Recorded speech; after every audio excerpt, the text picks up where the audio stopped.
Le chemin de la croix,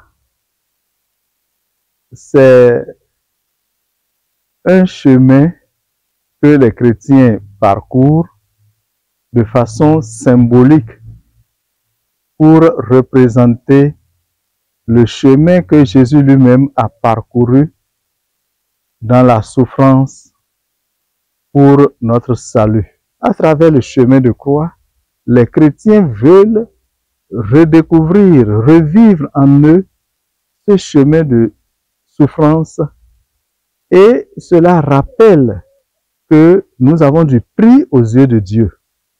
Si Dieu a accepté que son Fils unique, son bien-aimé, souffre cela pour nous, c'est pour que nous-mêmes, nous puissions nous rendre compte de son amour infini pour nous et l'aimer en retour.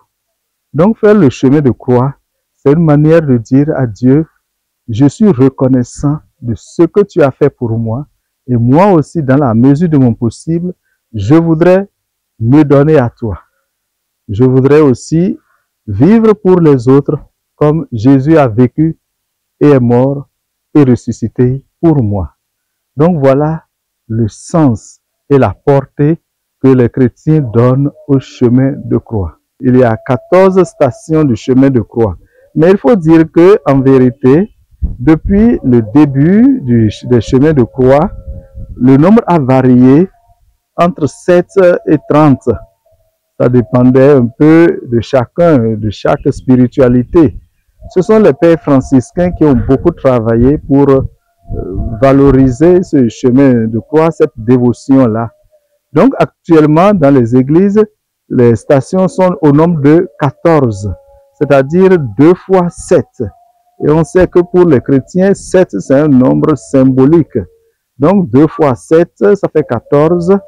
Et elle commence par le jugement de Jésus, là où il est condamné, et elle finit par là où il est mis au tombeau, en attendant la résurrection. En fait, le chemin de croix a commencé au IVe siècle après Jésus-Christ.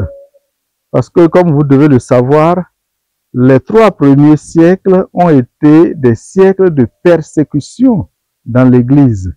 Des siècles pendant lesquels les chrétiens n'avaient pas la possibilité d'exprimer librement leur foi. Et pendant 3 siècles, ils ont tenu comme ça. Dieu a fait que, en 323, avec la conversion de l'empereur Constantin, la paix est venue. Dans tout l'Empire, on pouvait être librement chrétien. Le carême, c'est pour nous un temps fort, un temps qui nous prépare à célébrer la fête de Pâques. Et Pâques est pour nous le jour le plus important dans l'année pour le chrétien, parce que c'est le jour qui nous rappelle la mort et la résurrection de Jésus.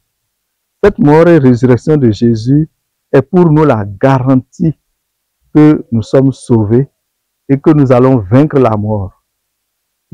La mort qui représente évidemment l'ennemi le plus fort de l'homme. Quel que soit ce que l'homme fait, c'est la mort qui gagne ça, qui vainc ça. Maintenant, grâce à Jésus, la mort elle-même est vaincue. Et donc, tout chrétien se dit, je dois fêter Pâques. Même si habituellement dans l'année, je ne suis pas un bon chrétien, je vais à la messe une fois en passant, je fais ceci une fois en passant. Pâques, c'est le minimum que je puisse faire pour dire que je suis encore chrétien. Et dans l'église, pour baptiser les gens, c'est le moment qu'on préfère.